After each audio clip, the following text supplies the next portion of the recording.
হওয়ার পর হযরতে ঈসা ইবনে মারিয়াম এই দুনিয়াতে এসে আমার নবীর মতো টুপি পরবেন, আমার নবীর মতো দাড়ি রাখবেন, আমার নবীর মতো চুল কাটবেন, আমার নবীর স্টাইলে খানা খাবেন, আমার নবীর স্টাইলে তিনি ঘুমাতে যাবেন, সুন্নাত তরিকায় তিনি আমার নবীর মতো ওযু করবেন, তার পরিবারটা চলবে আমার নবীর অনুযায়ী, তার সমাজ ব্যবস্থা চলবে আমার নবীর নির্দেশনা অনুযায়ী। বুঝাতে চাচ্ছি আগের জামানার নবী মানতে পারে আমাদের নবীকে, উম্মত হয়ে আপনি আমি নবীকে মানতে পারলাম না, আপনার আমার চাইতে বড় হতভাগা আর দুর্ভাগা এই সমাজে কে হতে পারে? ঠিক, নবীকে তো আপনি আমি মানতে পারলাম না, লাগবে না আপনার মানা। তবে শোনেন, যেই নবীকে আপনি আমি ইমাম মানতে পারি নাই, নেতা মানতে পারি নাই, ইমাম মানিয়েছি তো লেনিন আর কালমাস মাও সেতুংদের, জিয়া এরশাদ আর বঙ্গবন্ধুকে তো ইমাম মেনেছেন, নবীকে তো মানতে পারলেন না, তো না মানেন আপনি, নবীর কি যায় আসবে? আপনার আমার নবীকে কারা মানতেন দেখেন না। আর সিরাজুল মুনির কিতাব খুলবেন, খণ্ড 3 পৃষ্ঠা 15 মধ্যে তালাশ করে দেখবেন, আল্লাহ রাসূল আলাইহিস সালাম যেদিন মেরাজের রাত্রে মসজিদে নববী হারাম থেকে মসজিদে আকসায় যখন আসলেন, অথবা মেরাজ শেষ করে যখন মসজিদে আকসায় হাজির হলেন, আল্লাহ রাসূলের সাথে ছিলেন হযরত জিবরিল আমিন, হযরত রাসূল আরবি আলাইহিস সালাম। মসজিদে আকসায় যখন হাজির হলেন, সাল্লা হুয়া ওয়া জিবরাইল কুল্লু ওয়াহিদ রাকাতাইন, 2 রাকাত নামাজ আদায় করলেন। মসজিদে আকসায় এসে নবীও পড়লেন, জিবরিল আমিনও পড়লেন। কিন্তু মসজিদে আকসায় আজকে যে মুহাম্মদের আগমন, তিনি তো সাধারণ কোন নেতা নয়। এই এলাকায় যদি বাংলাদেশের বড় কোন নেতা আসে, দেখবেন তাকে শুভেচ্ছা স্বাগতম দিতে এলাকার গুরুত্বপূর্ণ ব্যক্তি সবাই তারা হাজির হবে। এমন দামি নেতা আসছে তাকে স্বাগতম জানাতে। তো নবী মুহাম্মদ আরবি তো এমন নেতা, হয়তো ওই নেতাকে আপনি আমি চিনতে পারি নাই, কিন্তু ওই নেতাকে তো ফেরেশতারা চেনেন, ওই নেতাকে তো নবী এবং রাসূলরা চেনেন, ওই নেতাকে তো জিবরিল আমিন চিনেন। তিনি যেহেতু মসজিদে আকসায় এসেছেন, তাকেও তো নবীকে সম্মান দেওয়ার জন্য ফেরেশতারা আসতে পারেন, ওই নবীকে আপনি আমি সম্মান দিতে পারলাম না। আল্লাহ রাসূল তাকালেন, ফারাফান নবী আন-নবিয়্যিন, নবীজি তাকালেন তো দেখে চিনতে পারলেন, মিন বাইনে কায়েম ওয়া রাকি ওয়া সাজিদ, নবী তাকিয়ে দেখলেন তো চিনতে পারলেন, ওই যে বাবা আদম, ওই যে নূহ, ওই যে ইব্রাহিম। ওই কাউকে সম্মান দিতে গেলে তার জন্য গান বাদ্যের আয়োজন করে, কনসার্টের আয়োজন করে সম্মান জানানো যায় না। সম্মান জানানোর সিস্টেম নামাজ আদায় করা, সম্মান করার সিস্টেম তার জন্য দোয়া করা।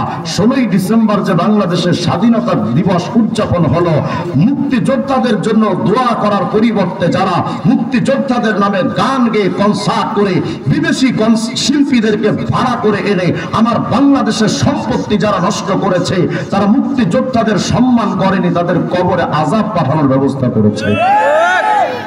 তারা বড় বড় বুদ্ধিজীবী, বিরাট বড় বড় বুদ্ধিজীবী, শিক্ষিত, আর এমন লুচ্চা বাটপারদেরকে উপদেষ্টা বানানো হচ্ছে যারা আমার সমাজে নষ্টামির সয়লাভ করেছে, তাদেরকে সাংস্কৃতিক উপদেষ্টা বানানোর পর এই জাতির কপালে আর কি ভালো জুটবে বলেন? মুক্তিযোদ্ধারা জীবন দিয়ে গেল দেশটার জন্য, আর তাদের জন্য কনসার্টের আয়োজন করি। কিছু কিছু নেতা দেখে পাশে মেয়ে বসায়, মেয়ের গায়ে হাত বোলায়, জুতা দিয়ে পিটানো দরকার। কোন আলোচনা হবে না, ডাইরেক্ট দেখতে হবে আর জুতা দিয়ে পিটাতে হবে।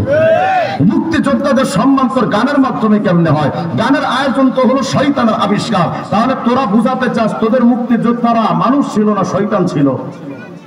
কথা হয়।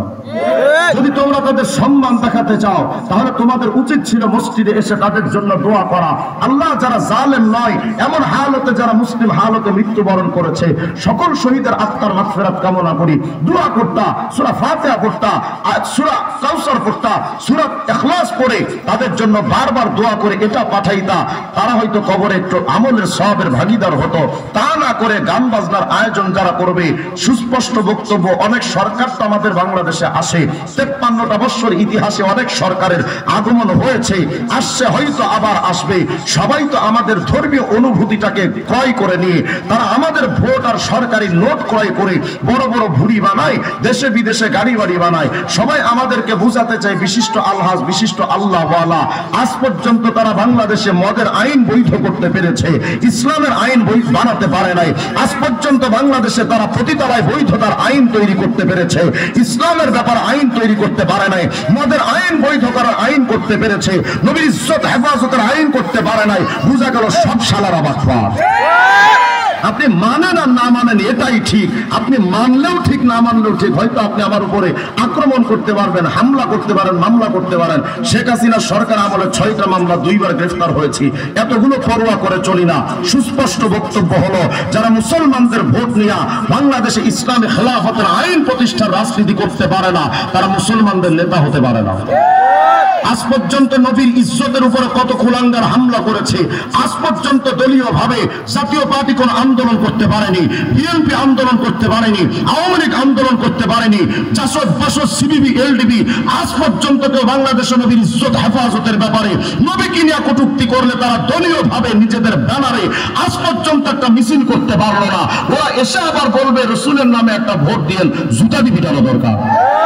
আমার নবীর ইজ্জত হেফাজতের বিরুদ্ধে তোরা আইন পাস করতে পারবি না, নবীর ব্যাপারে তোরা কটূক্তির প্রতিবাদে আজ পর্যন্ত একটা আন্দোলন করতে পারলা না, আবার তোমরা আমাদের কাছে ভোট ভিক্ষা করবা, মুসলমানদের ভোট, এটা হতে পারে না। প্রস্তুত থাকবেন ইনশাআল্লাহ। আল্লাহ রাসূল আসলেন মসজিদে আকসায়, সমস্ত ফেরেশতারা হাজির হয়ে গেলেন, পুরো মসজিদে লোকে লোকারণ্য হয়ে গেল। কারা এসেছেন? ফেরেশতারা, নবী এবং রাসূলরা সবাই নামাজে দাঁড়িয়ে আছেন। ফাআযানা মুআযযিন, ইতিমধ্যে আযান হয়ে গেল, ফজরের নামাজের আযান। অনেক ইখতিলাফাত আছে এর মধ্যে, আমি সব দিকে যেতে চাই না, বোঝাতে চাচ্ছি। মসজিদে আকসায় যখন সমস্ত নবীর হাজির, রাসূলরা হাজির, সবাই যখন মসজিদে আকসায় আসছেন, ইতিমধ্যে ফজরের আযান হয়ে গেল। উকিমাতিস সালাহ, নামাজের পরে সুন্নাতের পরে আযান ইকামতের পরে ফাকামু সুফুফা, মুসলিম নবী রাসূলদের মধ্যে